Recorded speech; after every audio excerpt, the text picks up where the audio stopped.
What's good, everybody? It's your boy Mike Ricks, man. One of the co-hosts of the NFC South versus the NFL, and you know who I got with me today. You already know it's your boy DJ, the other part of the NFC South versus the NFL, and we are here with an interesting topic. Go ahead, Mike, because your ass is the one. Let's do it. Yeah, let's do it, man. Cause I've been we pay attention to the South. So Tampa Bay seeing some injuries just pop up left and right. It seems like every week it's another lineman going down, another lineman going out. And so I've been seeing some uproar in some of the fan base, some concerns about the offensive line and will Tom Brady come back and all of that stuff. So we'll touch on Tom Brady another time, but this is strictly about the offensive line. People are scared, saying that, y'all don't have any pieces outside of Donovan Smith and right now that are healthy.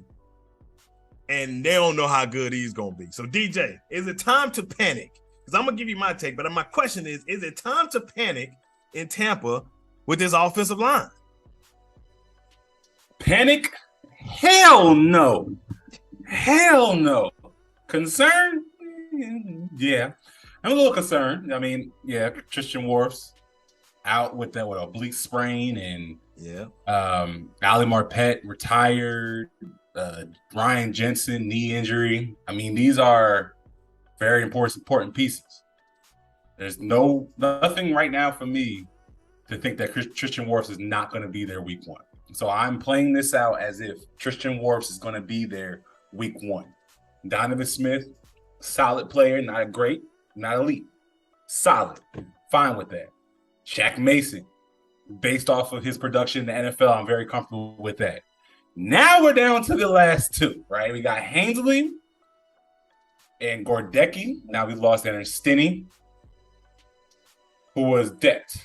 I don't think they were planning on starting him, because I doubt they would have had him playing third into the fourth quarter where he actually got hurt, because they took Gordecki out. He was in nothing. So by that alone, it's looking like they're going to put the young rookie there.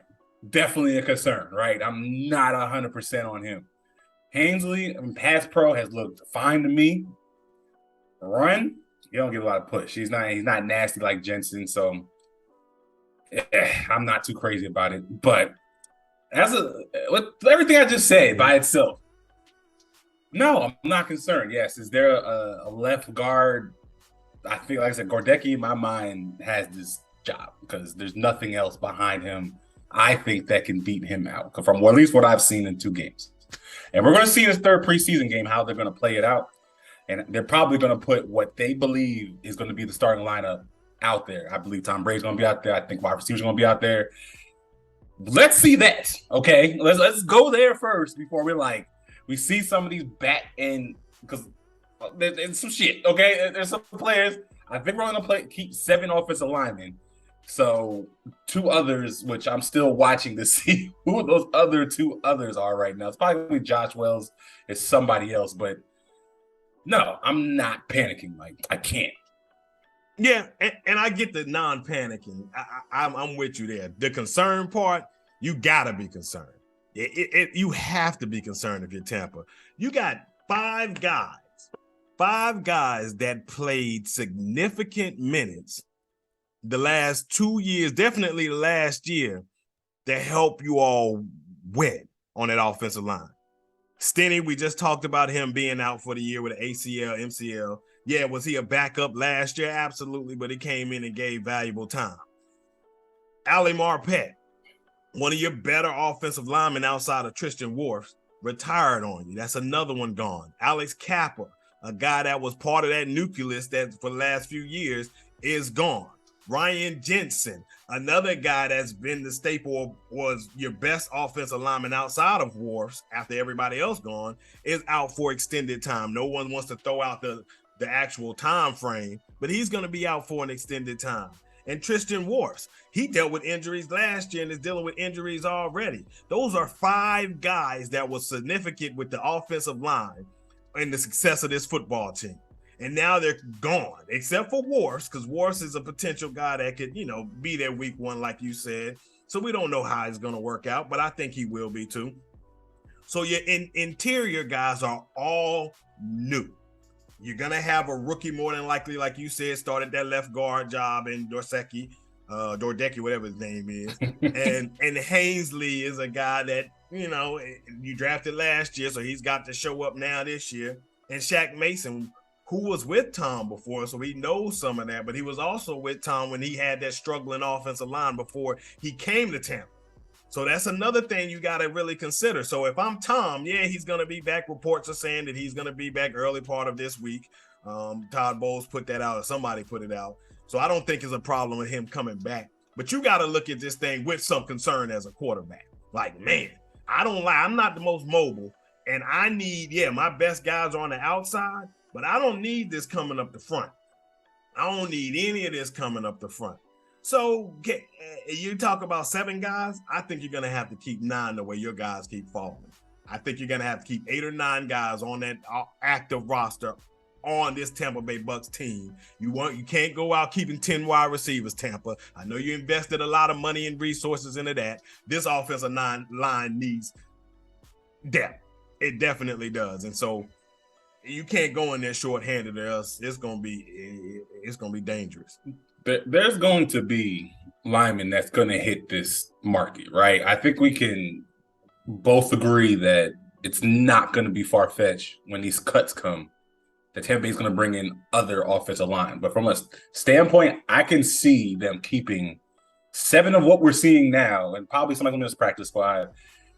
And they're going to bring in somebody that probably was a standout on an offensive line somewhere else, like Indianapolis. Hell, the Titans' offensive line looked pretty good even all the way through.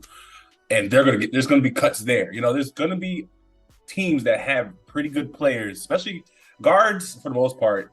I'm not going to say they're like wide receivers or running backs, a dime a dozen, but you can still bring in a good player. Off of this wire. I don't think it's far-fetched to think the Tampa Bay Buccaneers are going to bring players that they're watching right now in preseason to come to this team to compete. Because, like I said, I feel like as long as you have Donovan Smith, Tristan Wirfs, Shaq Mason, and it's very clear that they're very much on Hainsley right now, you got 4. Gordecki seems like he's going to be your 5. Yes, you're going to bring more competition behind him. If they struggle, I wouldn't be surprised if they, mix it up in that inside to find that right combination, because it's not going to be like, this is what we're running with. This is it. We're going forward. So it's going to be something to watch and something to go forward, but I'm not losing my mind. I got Tom Brady, who's very smart, gets the ball out quick, and Mike said it multiple times. His release helps the offensive line. I think that's going to continue going forward with Julio Jones, somebody that can take a screen and, go to distance with it, wide receiver. I don't want to go and say maybe like a Devin Tompkins, who's shown up and does some, good things with the ball in his hands. Well, like I said, they're going to get this ball out fast. They're not going to just sit back there and let Tom get hit. So I ain't panicking. Okay. I'm not. Well, yeah, that's all I'm saying. I just know you can't go into the season with 7 guys. Now, if it's 7 guys that you already have, and with the addition of another guy or some other guy, then yeah, that's fine. All I'm saying is you can't go into this season with the injuries that you've had on this offensive line thinking that 7 guys are going to be enough. It's not going to be enough, not for a 17-game series. And I do think it's interesting that we haven't seen Shaq Mason with this unit. Outside, they're putting them in Michelin tire bubble wrap because they don't have many other guards to keep. Right. So it's going to be interesting. So I don't know what he's going to be like in this team. Don't nobody really know what he's going to be like with this unit. So it's going to be interesting to see because we haven't seen it. So I don't think it's panic mode, but it's definitely a flag that is the color red of concern. That's what my take is. But hey, we just gave the people what they wanted, man. Want to hear? I just calm down, Tampa. I know y'all ready to. Oh my gosh, this is we paid too much in wide receivers. We don't know what's going on. DJ we got another video coming of some secrets in Tampa. Let us know how y'all think. Let us know. Are you hitting the panic button? Hell, NFC South fans, are y'all excited? NFL fan, are you looking at Tampa Bay Buccaneers as a team that's trending down because of their offensive line problem? Let us know. Let us know in the comments. But it's probably something that's going to be lingering on for a while, so we're going to be able to watch it. So, yes, sir. Hit that like button, subscribe, and that notification bell. Good stuff, man. Hey, keep pounding. I'm just playing. Yo, we There out. ain't no filing cannon, man. We out.